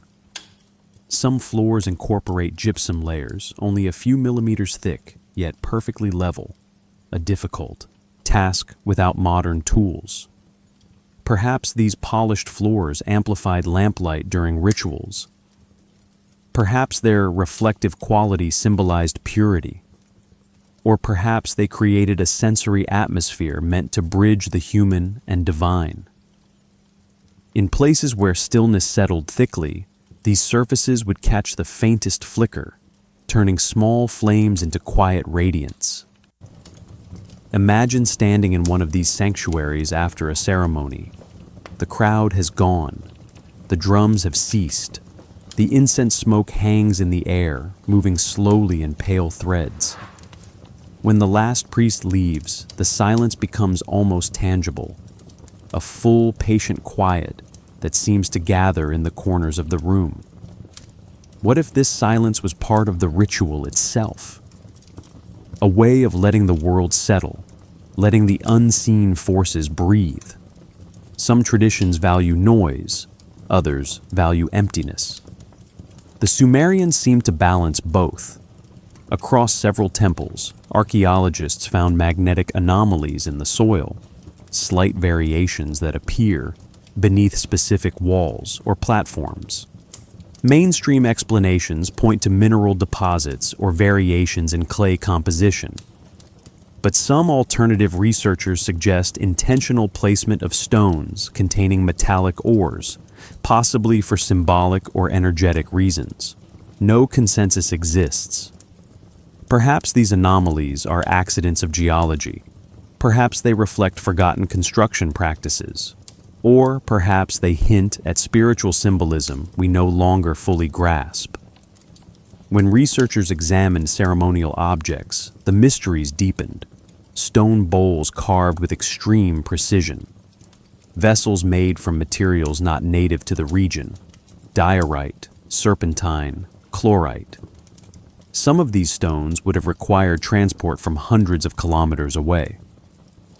Why bring such difficult materials to Sumer?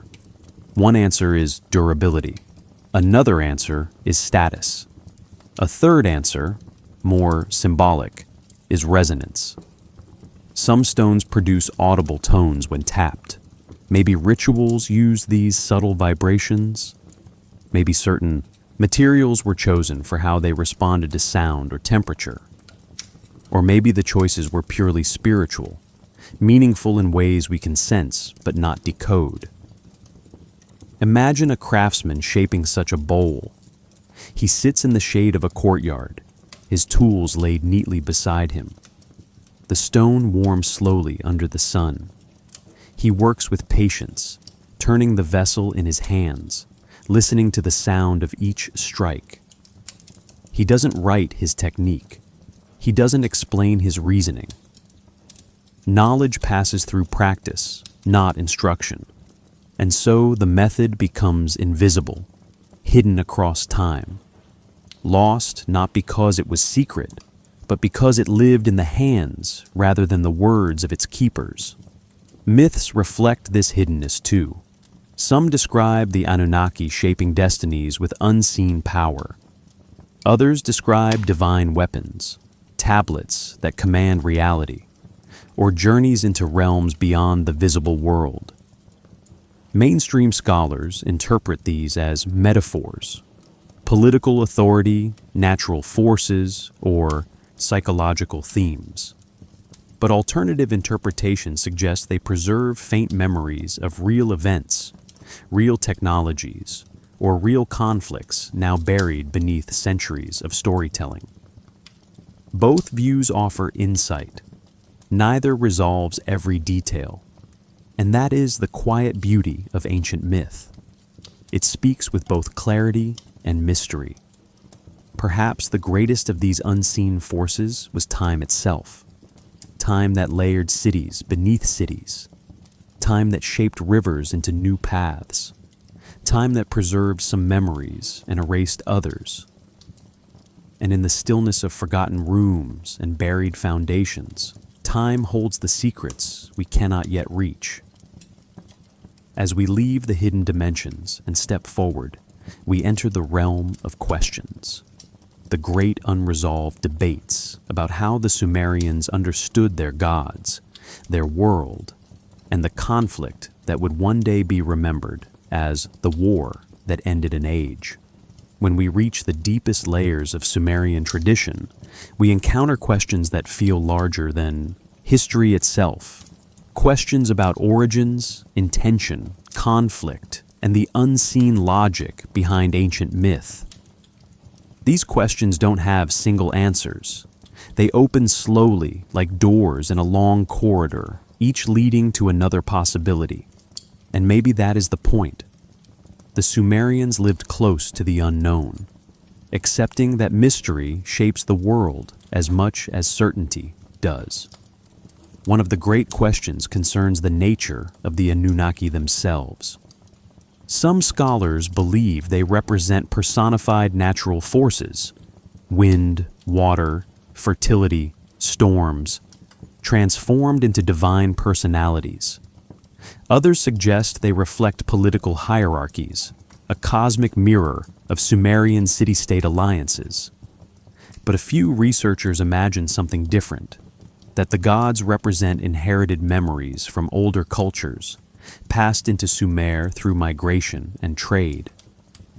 Perhaps myths evolved from fragments of stories told by people long forgotten. Or maybe they arose from shared human experiences.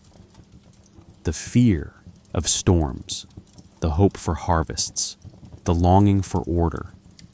When we examine the stories of divine conflict, the questions grow sharper. Why do so many myths describe tension among the gods?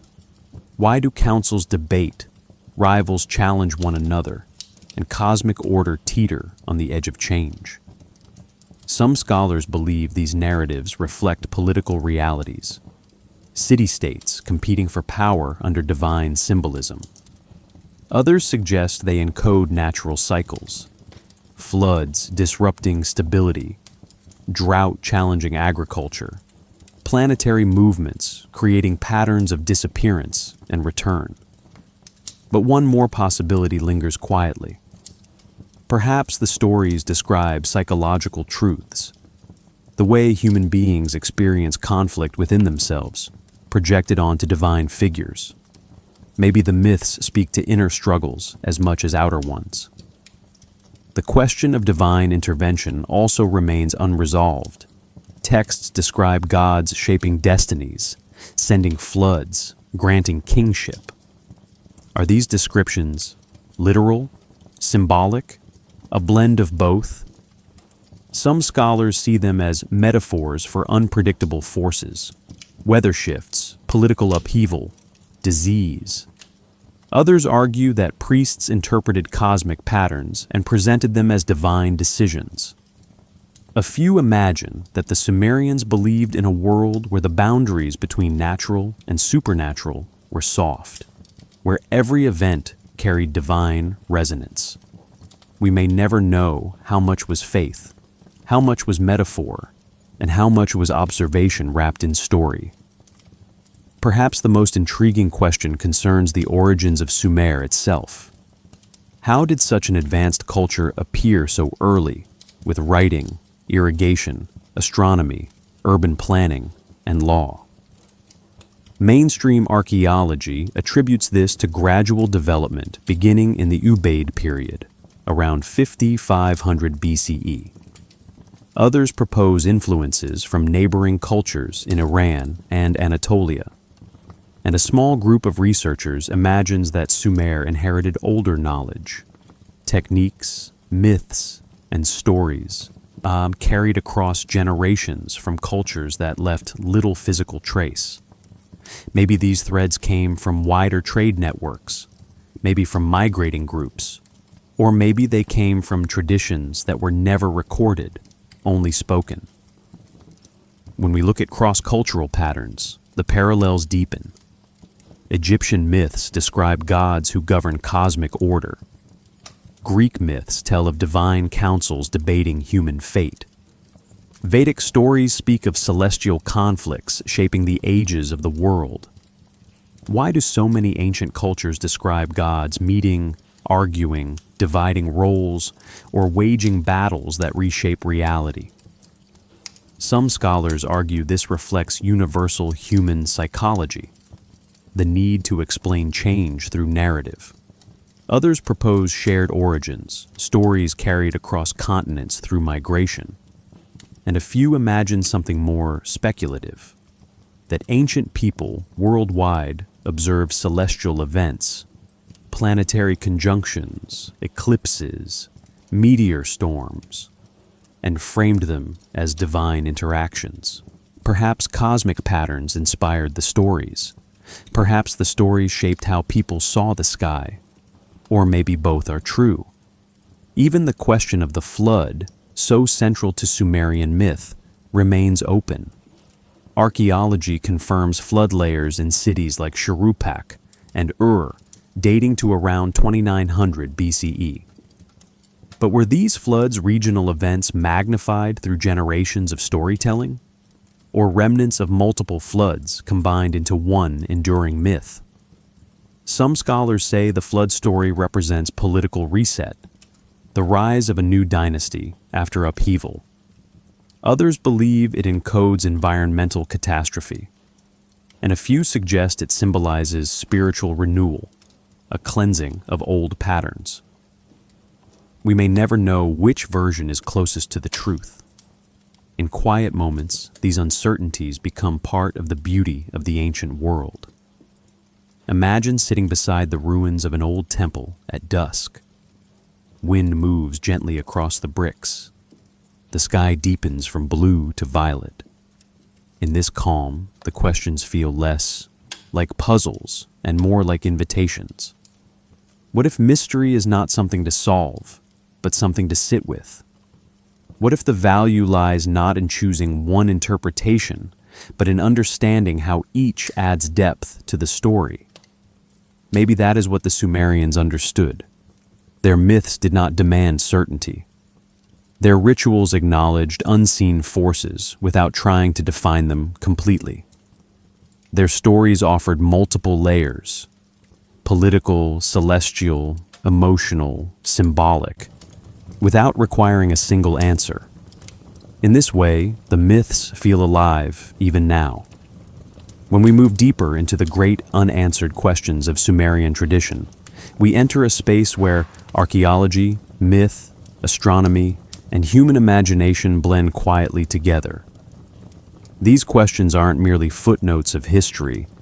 They are currents that run beneath everything we've explored, shaping how we understand the Anunnaki, the rise of cities, the meaning of divine conflict, and the way ancient people interpreted their place in the world. Perhaps the most remarkable thing is how these questions continue to breathe, even after thousands of years. One of the central mysteries concerns the idea of destiny as the Sumerians understood it. The Tablet of Destinies appears repeatedly in myth, an object said to determine the fates of gods and humans alike. Some scholars believe this tablet represents political authority, passed between priesthoods and city-states. Others suggest it symbolizes cosmic order, the predictable cycles observed in the sky. And a few imagine it reflects something deeper, maybe an early understanding that nature follows patterns humans can learn to read. We may never know how literally the Sumerians took this idea. Yet the very presence of such a symbol implies they sensed hidden forces shaping their world. Another enduring question involves the division of roles among the Anunnaki. Texts describe some gods as creators, others as judges, others as guardians of specific realms. Why this distribution? Some scholars argue it mirrors the organization of early Sumerian government, assemblies, councils, city leaders. Others propose it reflects agricultural life, sky gods for weather, water gods for rivers, earth gods for crops. But it is also possible that these roles evolved from older, pre-literate traditions. Maybe what we see in tablets is only the final layer of a much older mythic structure. Maybe earlier meanings lie buried beneath the versions we know, and maybe some roles shifted over centuries in response to changing political landscapes. We may never know how the earliest tellers imagined these divine beings. When we study the myths of cosmic conflict, another question emerges.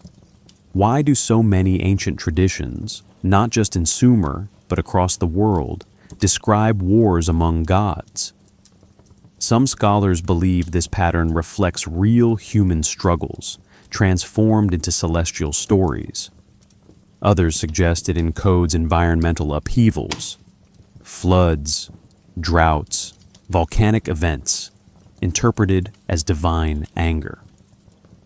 A few imagine that these stories reflect astronomical phenomena, rare alignments, disappearing planets, unpredictable comets, and one more possibility always lingers quietly. Maybe these stories served as teaching tools, guiding communities through cultural change. Perhaps they weren't meant to be literal or historical. Perhaps they were emotional maps for living in an uncertain world. The question of knowledge transmission also remains open. How did Sumerians learn to build cities with such technical skill? How did they develop mathematics, recording systems, astronomical observations, and hydraulic engineering so early? Mainstream archaeology describes a steady process of innovation over centuries. Others point to influence from surrounding regions. But some researchers imagine that fragments of older knowledge survived through migration. Pieces of forgotten cultures carried silently in the memories of families, artisans, and elders. Maybe Sumer didn't invent everything. Maybe it preserved more than we realize. Maybe the past beneath the past still waits beneath layers of sand and silt. We may never know the full story. A related question concerns the universality of certain symbols. Star clusters, serpents, mountains, flowing water, wings. These motifs appear in Sumer, Egypt, the Indus Valley, and even early Mediterranean cultures. Why such overlap? Some argue that humans everywhere respond similarly to natural forces. Others suggest long-distance cultural exchange. A few imagine a common mythic inheritance, a shared conceptual world before the rise of later civilizations. And maybe some symbols arise naturally from the human mind, repeating themselves because we all look at the same sky, breathe the same air, and fear the same storms. Imagine sitting beside the ruins of an ancient wall as evening light stretches across the plain. The bricks are warm beneath your hand. The air carries little sound. In this quiet, the questions feel gentle, open, patient. What if the Sumerians weren't trying to describe literal events, but experiences? The experience of awe, uncertainty, creation, destruction, renewal. What if their myths reflect the way humans make sense of forces too large to grasp fully? Even the origins of mythic time remain uncertain. Did the Sumerians see the world as moving in cycles, repeating ages? Or did they imagine a single unfolding story? Some scholars see evidence for cyclic time in agricultural metaphors. Others find linear patterns in king lists and genealogies. Perhaps the truth lies somewhere between. Human life moves in cycles, yet history moves forward. The Sumerians may have sensed both currents at once. As we sit with these questions, a gentle realization appears. The value of ancient mystery doesn't lie in final answers. It lies in the sense of connection these questions create between us and the past, between myth and experience, between sky and story.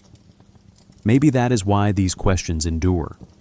Maybe uncertainty is not a flaw in the ancient world, but one of its gifts. When we stand at the threshold between ancient myth and modern understanding, we begin to see how the story of the Anunnaki and the war that once reshaped their world continued long after the last clay tablet was pressed.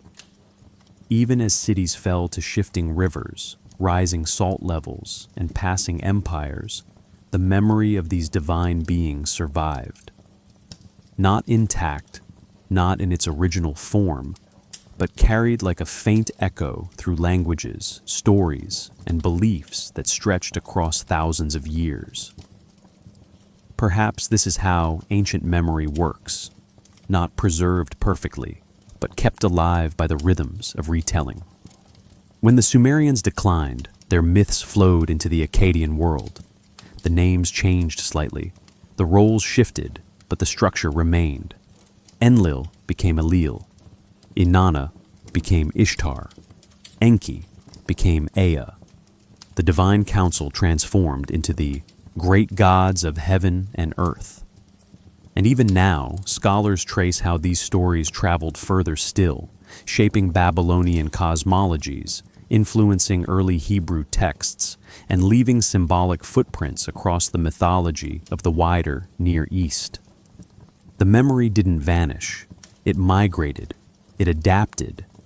It lived in fragments that still today show the same outlines of the ancient world. Perhaps the most beautiful part of this transmission lies in the clay tablets themselves. Buried for millennia, many survived because the fires of fallen cities baked them harder instead of destroying them. Even now, archaeologists dig these tablets from old river sediments and collapsed rooms, brushing away silt to reveal wedge-shaped strokes. Some tablets come from Nippur's temple library, others from private homes in Uruk. A few were found sealed in clay envelopes, never opened until modern times. When you look at one closely, you see not only writing but intention, the desire to remember, to record, to keep a story alive long after the teller is gone. In the 19th century, when early archaeologists began excavating sites like Nineveh and Babylon, the rediscovery of Sumerian stories changed everything. Scholars uncovered the Epic of Gilgamesh with its echoes of older myths. They found administrative tablets that revealed daily life. They uncovered hymns, prayers, king lists, flood narratives, and fragments of celestial omens. Even now, new excavations continue. Still today, research teams return to ancient sites with better tools: ground-penetrating radar, satellite imaging, chemical residue analysis, revealing details that were invisible only decades ago. And even now, new translations reshape what we thought we understood. The ancient world remains alive, unfolding slowly. Imagine standing in a museum where a collection of tablets from Ur or Lagash sits behind glass. The lighting is soft, the room quiet. You lean closer, and the markings appear almost like constellations, small impressions forming patterns across clay. In a sense, these tablets resemble stars, points of information scattered across time, still shining, still offering direction. Stars hold their positions for millennia. Tablets hold their stories for just as long. And even now, both guide us, not with certainty, but with gentle continuity. Another part of the legacy comes from the symbols the Sumerians carved and painted. Their 8-pointed stars, flowing water motifs, horned crowns, spirals, and mountain shapes continue to appear in later art and religious traditions. Some symbols survive today without most people recognizing their ancient roots. Perhaps this is how cultural memory works. It settles into the background, shaping patterns quietly. Even in language, traces remain. Words like Eden, Babylon, Shepherd King, and Flood connect faintly with Sumerian ideas. Scholars debate these links, yet even now, the possibility remains open. The story of humanity is built from echoes. Nothing disappears entirely. Modern archaeology has its own questions about this legacy. Why did the Sumerians place such importance on divine councils? How did their myths shape political hierarchy? How much astronomical knowledge lies hidden in hymns and rituals? Researchers continue to piece together answers. Perhaps the answers shift over time. Maybe they evolve as new evidence surfaces. And maybe some questions remain deliberately incomplete, reminding us that ancient stories were not linear explanations, but living frameworks. Even now, researchers studying Sumerian urban planning discover patterns that shape our understanding of early civilization. Their canals, city grids, and irrigation systems influenced structures in later cultures. Their temple institutions became early models for administrative authority. Their writing system seeded alphabets across regions. The legacy is practical as well as symbolic. And still today, people return to Sumerian myths for insight, not because they expect literal truth, but because the stories reveal something about human nature. Stories of conflict, order, creation, rivalry, renewal. These patterns repeat through history. Civilizations rise, shift, and pass on their knowledge. Empires fall, leaving only traces. The stars above remain unchanged, steady witnesses to everything below. Perhaps this is the true continuity, the way stories help us understand our place in time. The Sumerians looked at the sky and saw gods shaping their world. We look at the same sky and see galaxies, ancient light, patterns written into the universe. But the impulse is the same: wonder, curiosity, a desire to make meaning from the vastness. Maybe the war of the gods was never only about divine conflict. Maybe it was a story that helped people explain real change, environmental shifts, political upheavals, the passing of one age into another. And even now, we feel this pattern. Change arrives. Old structures fall. New forms rise. The cycle continues. As we prepare for the final section, we step gently out of analysis and into reflection, into the stillness that lingers when stories end, but their meaning continues. Because this story, like all ancient stories, does not close. It settles into the listener, into you, where memory continues in quiet ways. When you let the story settle, you may notice the way the present moment begins to return, almost like a tide moving in after a long journey across deep water. The world of Sumer, its temples, its myths, its gods, its questions, slowly steps back, leaving you here, breathing quietly in your own space. Nothing urgent, nothing unfinished, just the simple awareness that thousands of years have passed, and yet something of that ancient world still lingers gently around us. When you close your eyes for a moment, imagine the plain where those old cities once rose. The air is warm, the horizon is wide. Dust drifts softly across broken brick.